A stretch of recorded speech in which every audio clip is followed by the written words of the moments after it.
এই ତିନି ବଡ଼ କାରଣ କିଡ୍ନି ଫେଲ୍କୁ କରେ ନିମନ୍ତ୍ରଣ।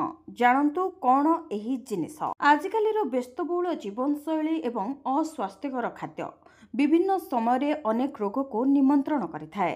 ଆଜିକାଲିର ଯୁବପିଢ଼ି ହୁଅନ୍ତୁ କିମ୍ବା ବୃଦ୍ଧ, ଅନେକ ସମୟରେ ଅନେକ ପ୍ରକାର ରୋଗରେ ଆକ୍ରାନ୍ତ ହୁଅନ୍ତି ସମସ୍ତେ। ତେବେ ଏହି ରୋଗର ମୂଳ କାରଣ ହେଉଛି ଆମର ଜୀବନଶୈଳୀ। ଆମେ ନିତ୍ୟଦିନ ଜୀବନରେ ଏମିତି କିଛି କାମ କରିଥାଉ ଯାହାକି ଅନେକ ପ୍ରକାର ରୋଗକୁ ନିମନ୍ତ୍ରଣ କରିଥାଏ।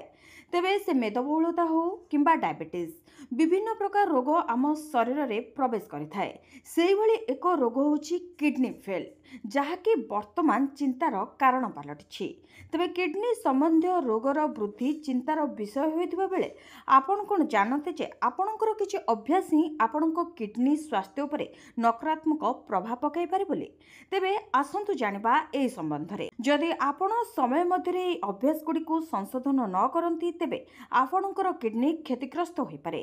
ଅଧିକାଂଶ ଲୋକ ବିଶ୍ୱାସ କରନ୍ତି ଯେ କିଡ୍ନି ସମସ୍ୟା କେବଳ ପାଣି ଅଭାବରୁ ହୋଇଥାଏ। ଯଦି ଏହା ଆପଣଙ୍କର ବିଶ୍ୱାସ, ତେବେ ଆପଣ ଯଥାଶୀଘ୍ର ଏହି ଭୁଲ ଧାରଣାକୁ ସଂଶୋଧନ କରିବା ଉଚିତ। ତେବେ କିଛି କାରଣ ରହିଛି ଯେଉଁଥିପାଇଁ କିଡ୍ନି ନଷ୍ଟ ହେବାର ସମ୍ଭାବନା ରହିଥାଏ, ଅର୍ଥାତ୍ କିଡ୍ନି ଫେଲ୍କୁ ସେସବୁ କାରଣ ନିମନ୍ତ୍ରଣ କରିଥାଏ। ସେଭଳି କିଛି ଦୈନନ୍ଦିନ ଖାଦ୍ୟ ରହିଛି ଯେଉଁଥିପାଇଁ ଆମ କିଡ୍ନି ପ୍ରଭାବିତ ହୋଇଥାଏ।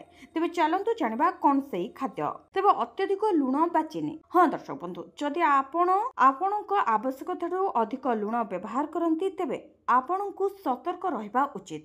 ସ୍ୱାସ୍ଥ୍ୟ ବିଶେଷଜ୍ଞଙ୍କ କହିବା ଅନୁଯାୟୀ ଯେଉଁମାନେ ଅତ୍ୟଧିକ ପରିମାଣରେ ଲୁଣ ବ୍ୟବହାର କରନ୍ତି ସେମାନଙ୍କର କିଡ୍ନି କ୍ଷତି ହେବାର ଆଶଙ୍କା ଅଧିକ ଥାଏ।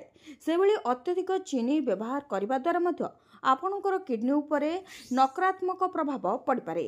ତେଣୁ ଲୁଣ ଏବଂ ଚିନିକୁ ସୀମା ମଧ୍ୟରେ ବ୍ୟବହାର କରିବା ଉଚିତ। ସେହିଭଳି ହେଉଛି ଧୂମପାନ ବା ମଦ୍ୟପାନ। ଧୂମପାନ କେବଳ ସେମାନଙ୍କର କିଡ୍ନିକୁ କ୍ଷତି ପହଞ୍ଚାଇ ନଥାଏ, ବରଂ ସେମାନଙ୍କ ସାମଗ୍ରିକ ସ୍ୱାସ୍ଥ୍ୟକୁ ମଧ୍ୟ ଗୁରୁତର ଭାବରେ ପ୍ରଭାବିତ କରିଥାଏ। ଏହା ସହିତ ମଦ୍ୟପାନ ମଧ୍ୟ ବୃକକକୁ ଗୁରୁତ୍ୱପୂର୍ଣ୍ଣ କ୍ଷତି ପହଞ୍ଚାଇପାରେ। ଯଦି ଆପଣ କିଡ୍ନି ସମ୍ବନ୍ଧୀୟ ସମସ୍ୟାକୁ ଏଡ଼ାଇବାକୁ ଚାହାନ୍ତି ତେବେ ଆପଣଙ୍କୁ ତୁରନ୍ତ ଏହି ଖରାପ ଅଭ୍ୟାସଗୁଡ଼ିକୁ ଛାଡ଼ିବାକୁ ପଡ଼ିବ, ନଚେତ୍ ଆପଣ ପରେ ଅନୁତାପ କରିପାରନ୍ତି। ସେଭଳି ମନେ ରଖନ୍ତୁ, ଡିହାଇଡ୍ରେସନ୍ ହେଉଛି କିଡ୍ନି ସମସ୍ୟାର ଏକ ପ୍ରମୁଖ କାରଣ। ଏହା ବ୍ୟତୀତ ବାରମ୍ବାର ପରିସ୍ରା ଧରି ରଖିବା କିଡ୍ନି ସ୍ୱାସ୍ଥ୍ୟ ଉପରେ ନକାରାତ୍ମକ ପ୍ରଭାବ ପକାଇପାରେ। କିଡ୍ନି ସ୍ୱାସ୍ଥ୍ୟ ବଜାୟ ରଖିବା ପାଇଁ ଏହି ଅଭ୍ୟାସକୁ ସଂଶୋଧନ କରିବା ବୁଦ୍ଧିମାନର କାମ ହେବ।